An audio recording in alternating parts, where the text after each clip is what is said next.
이처럼 사소한 것들. 클레어 키건 소설. 홍한별 옮김. 다산 책방. 펄롱은 빈주먹으로 태어났다. 빈주먹만도 못했다고 말할 사람도 있을 것이다. 펄롱의 엄마는 16살 때 미시즈 윌슨의 집에서 가사 일꾼으로 일하던 중 임신을 했다. 미시즈 윌슨은 남편을 먼저 보내고 시내에서 몇 마일 떨어진 큰 집에 혼자 사는 개신교도였다.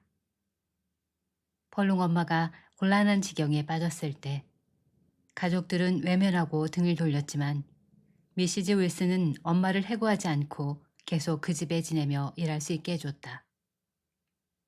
펄롱이 태어난 날 아침에 엄마를 병원으로 데려가고 또 둘을 함께 집으로 데려온 사람도 미시즈 윌슨이었다.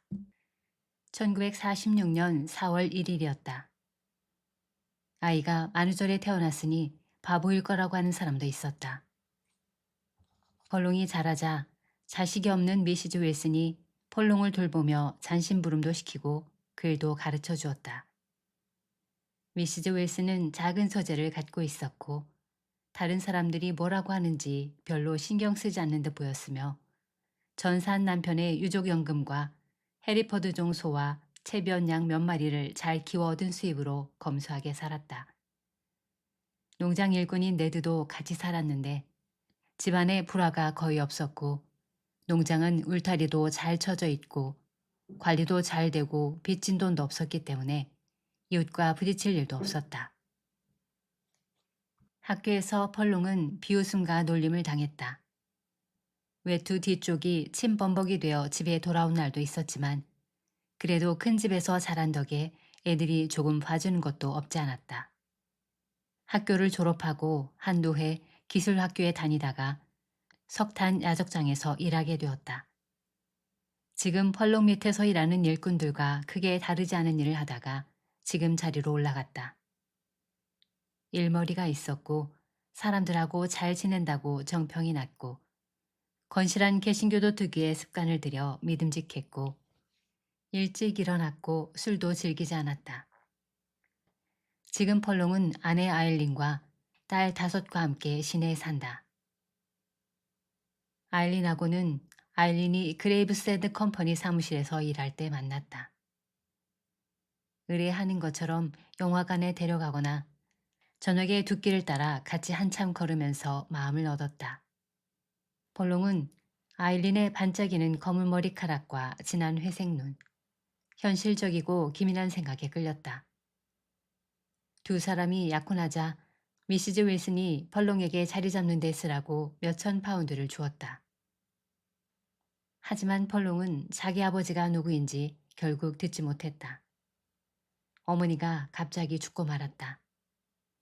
어느 날 잼을 만들 돌릉금을 담은 손수레를 밀고 집으로 가다가 돌길 위에 쓰러졌다.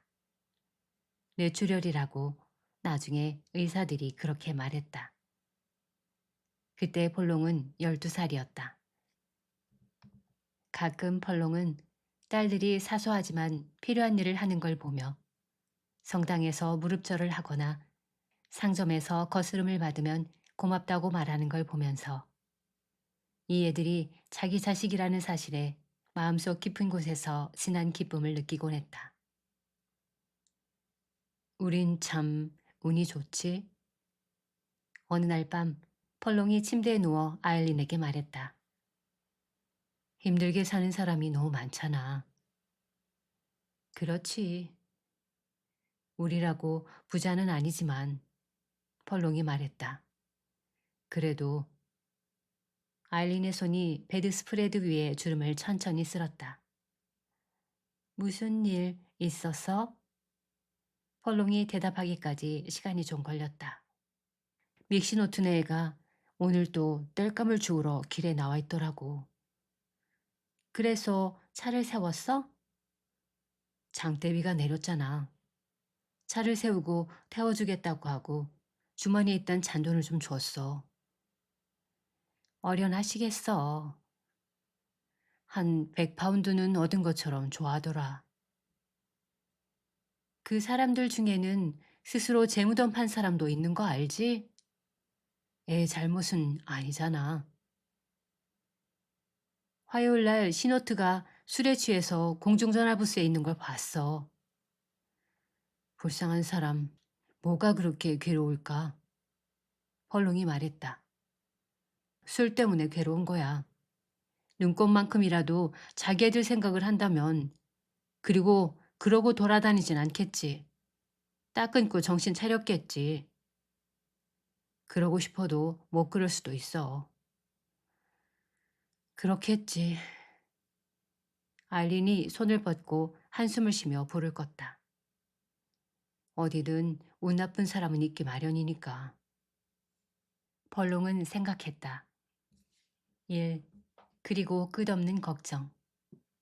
캄캄할 때 일어나서 작업장으로 출근해 날마다 하루 종일 배달하고 캄캄할 때 집에 돌아와서 식탁에 앉아 저녁을 먹고 잠이 들었다가 어둠 속에서 잠에서 깨어 똑같은 것을 또다시 마주하는 것.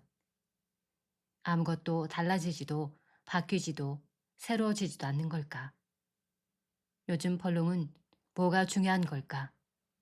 알린과 딸들 말고 또 뭐가 있을까 하는 생각을 종종 했다.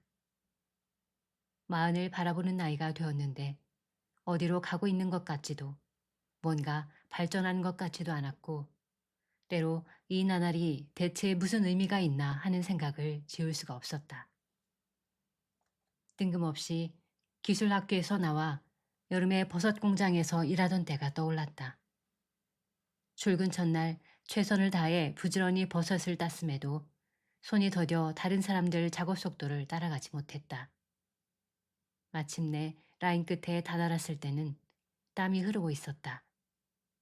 잠시 멈춰 작업을 시작한 지점을 돌아보았는데 거기에서 벌써 새끼 버섯이 배양토를 뚫고 올라오는 걸 보고 똑같은 일이 날이면 날마다 여름 내내 반복되겠구나 하는 생각에 가슴이 쿵 내려앉았다. 다리를 건너며 흐르는 강물을 내려다보았다. 사람들 말이 배로강에 저주가 내려졌다고 했다. 자세한 건 다 잊어버렸지만 옛날에 어떤 수도사들이 강가에 수돈을 세우고 강통행세를 부과할 권리를 얻는 일과 관련이 있었다.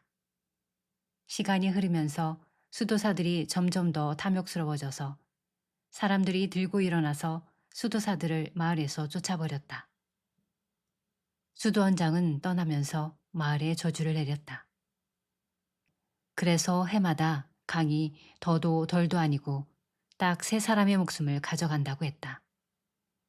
펄롱의 어머니도 그 말을 어느 정도는 믿어서 펄롱에게 자기가 아는 가축상이 12월 마지막 날 트럭을 타고 가다가 트럭이 길에서 벗어나 목숨을 잃고 말았다고. 그게 그 해의 3번째 익사사고였다고 했다. 저녁에 내두와 같이 젖을 짤 때는 젖소 옆구리에 머리를 기대고 노래를 불러 젖이 잘 나오게 했다. 또 가끔은 펄롱을 찰싹 때릴 때도 있었다. 펄롱이 대들거나 어른들 말에 끼어들거나 버터그릇 뚜껑을 열어놓았다거나 하는 사소한 일 때문이었다.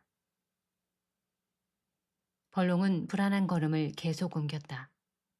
더블린 말씨의 여자아이가 빠져 죽고 싶으니 강으로 데려가 달라고 했고 자기가 거절했던 것을 생각했다. 그날 저녁 안개 속에서 수렴소를 데리고 있던 기이한 노인이 엉겅퀴를 낫으로 베며 이 길이 어디든 가고 싶은 대로 데려가 줄 거라고 말했던 것을 떠올렸다. 펄롱은 언덕을 계속 올라가 집안에서 흘러나오는 불빛과 가로등 불빛이 닿지 않은 곳까지 갔다. 어둠과 적막 속에서 수녀원 바깥쪽을 따라 돌며 수녀원을 둘러보았다. 뒤쪽에 거대하고 높다란 담 꼭대기에도 깨진 유리가 박혀 있었다. 눈이 쌓였는데도 뾰족한 끝이 보였다. 내부는 보이지 않았고 검게 칠한 3층 유리창에는 쇠창살이 달려 있었다. 펄롱은 사냥감을 노리며 배회하는 야행성 동물이 된 듯한 기분이었다. 무언가 흥분에 가까운 기운이 피를 타고 흘렀다. 모퉁이를 돌자 검은 고양이가 죽은 까마귀를 뜯으며 입술을 핥고 있었다. 고양이는 펄롱을 보고 멈칫하더니 후다닥 울타리 속으로 달아났다. 한 바퀴를 돌아 다시 정문으로 나오자 펄롱은 열린 문으로 들어가 진입로를 따라 올라갔다. 주목과 상록수, 열매 맺힌 호랑가시 나무가 사람들 말대로 그림처럼 아름다웠다. 눈 위에는 반대쪽으로 향하는 발자국 한 줄만 흐릿하게 남아 있었다. 펄롱은 아무도 마주치지 않고 현관 앞을 쉽게 통과했다. 박공벽으로 가서 석탄광문으로 돌아가자 그 문을 열어야 한다는 생각이 희한하게 싹 사라졌다가 곧바로 다시 돌아왔다. 펄롱은 빗장을 당기고 아이의 이름을 부르며 자기 이름을 말했다. 아이가 이번에는 펄롱의 외투를 순순히 받아들었고 기꺼이 부축을 받고 밖으로 나왔다. 나랑 같이 집으로 가자, 세라. 펄롱은 어렵지 않게 아이를 데리고 진입로를 따라 나와 언덕을 내려가 부잣집들을 지나 다리를 향해 갔다. 강을 건널 때 검게 흘러가는 흙맥주처럼 짙은 물에 다시 시선이 갔다. 배로강이 자기가 갈 길을 안다는 것, 너무나 쉽게 자기 고집대로 흘러 드넓은 바다로 자유롭게 간다는 사실이 부럽기도 했다. 외투가 없어서 추위가 더 선뜩했다. 펄롱은 자기 보호 본능과 용기가 서로 싸우는 걸 느꼈고 다시 한번 아이를 사저관으로 데려갈까 하는 생각을 했다. 그렇지만 펄롱은 이미 여러 차례 머릿속으로 그곳에 가서 신부님을 만나는 상상을 해봤고 그들도 이미 다 안다는 결론을 내렸다. 미시즈 케오도 그렇게 말하지 않았나. 다 한통 속이야. 광장에서 아이는 불이 켜진 구유 앞에 멈춰 쉬면서 넋나간 듯 쳐다보았다. 펄롱도 보았다. 요셉의 밝은 빛깔 옷, 무릎 꿇은 동정녀, 양 2마리. 지난번에는 보이지 않았는데 그새 누군가가 동방박사와 아기 예수를 갖다 놓았다. 그런데 아이의 눈을 사로잡은 것은 당나귀였다. 아이는 손을 뻗어 당나귀를 쓰다듬고 귀에 쌓인 눈을 떨었다. 귀여워요. 아이가 말했다. 이제 거의 다 왔어. 펄롱이 기운을 돋웠다. 조금만 가면 집이야. 아이를 데리고 걸으면서 펄롱은 얼마나 몸이 가볍고 당당한 느낌이던지 가슴 속에 새롭고 새삼스럽고 뭔지 모를 기쁨이 솟았다. 펄롱의 가장 좋은 부분이 빛을 내며 밖으로 나오고 있는 것일 수도 있을까? 펄롱은 자신의 어떤 부분이 그걸 뭐라고 부르든 거기 무슨 이름이 있나? 밖으로 마구 나오고 있다는 걸 알았다. 대가를 치르게 될 테지만 그래도 변변찮은 삶에서 펄롱은 지금까지 단 한 번도 이와 견줄 만한 행복을 느낀 적이 없었다. 갓난 딸들을 처음 품에 안고 우렁차고 고집스러운 울음을 들었을 때조차도 펄롱은 미시즈 웨슨을 그분이 날마다 보여준 친절을 어떻게 펄롱을 가르치고 격려했는지를 말이나 행동으로 하거나 하지 않은 사소한 것들을 뭘 알았을지를 생각했다. 그것들이 한데 합해져서 하나의 삶을 이루었다. 미시즈 웨슨이 아니었다면 어머니는 결국 그곳에 가고 말았을 것이다. 더 옛날이었다면 펄롱이 구하고 있는 이가 자기 어머니였을 수도 있었다. 이걸 구하는 것이라고 할 수 있다면. 펄롱이 어떻게 되었을지, 어떻게 살고 있을지는 아무도 모르는 일이었다. 최악의 상황은 이제 시작이라는 걸 펄롱은 알았다. 벌써 저 문 너머에서 기다리고 있는 고생길이 느껴졌다.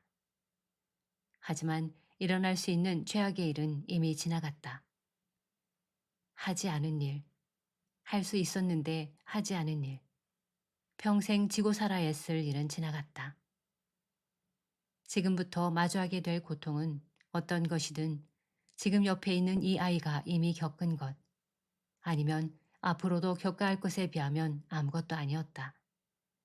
자기 집으로 가는 길을 맨발인 아이를 데리고 구두 상자를 들고 걸어 올라가는 펄롱의 가슴 속에는 두려움이 다른 모든 감정을 압도했으나 그럼에도 펄롱은 순진한 마음으로 자기들은 어떻게든 해나가리라 기대했고 진심으로 그렇게 믿었다.